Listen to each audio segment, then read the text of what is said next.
Kaya ungod na Raymond. Ungod na naman. Pagal, good man. Duyag, email. Uyag email. Sa pagsakat mo ko, di mo lin duunan. Ara na. Okay na. Oo, kalaba pa ako sa pagbuka. Amot nga niya na, no? Magsud ko kanina nga, di. Gusto ka, di ko napansin. Da pa. O, mo na, dire pansin.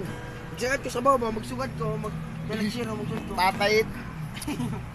Pansin ko pala. Bakaning imo kuya puro gold asulot. Ala, bakaning puro gold asulot. Wakay-wakay. Wakay-wakay yun na. Waray na, wakay na cellphone. Grabe siya pagkamutangan sini. Akala mo sa mo kuya, mayaman? Kaya buhat. Asil po nga sa mo kuya. Abat na oras ng ano. Wakay-wakay na. Dire, ako istorya to kagabi.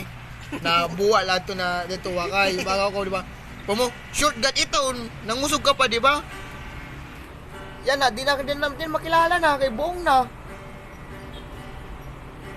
Baka ni ngayon mo kuya, puro gold na sulot. Ibig mo sabihin, mayaman mo kuya, mabalo na naman iPhone. Hoy. Kakakabalyo ko pala ito na iPhone 13. Oh, problemado ako siniya na. Yung labing. Kasol sa kulo. Bakugad sini mo cellphone ipalamban Wala na, wakay na. Nagagad. Lakad na nga ni. Purado mo lang. Oh, guys, wakay na guys, sa cellphone guys. Kaya ako na, buka na. Waray na, buka na oh. Larado ka na. Ada ka, kagabay yung sugad ko na buka na. Mo iton. Ako sugad na di ho. Ako yung susugad mo iton.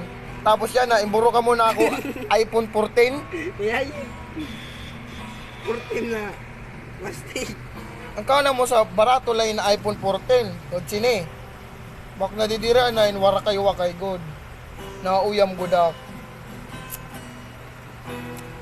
Alo. Good man, kanugo sa cellphone na iPhone 14. Baka ning puro gold axle o, ibig sabihin, mayaman na. Diri pwede ito. Ayaw ko. Asa mo na kalot? Yung nga na yun. Tunto ko tingnan.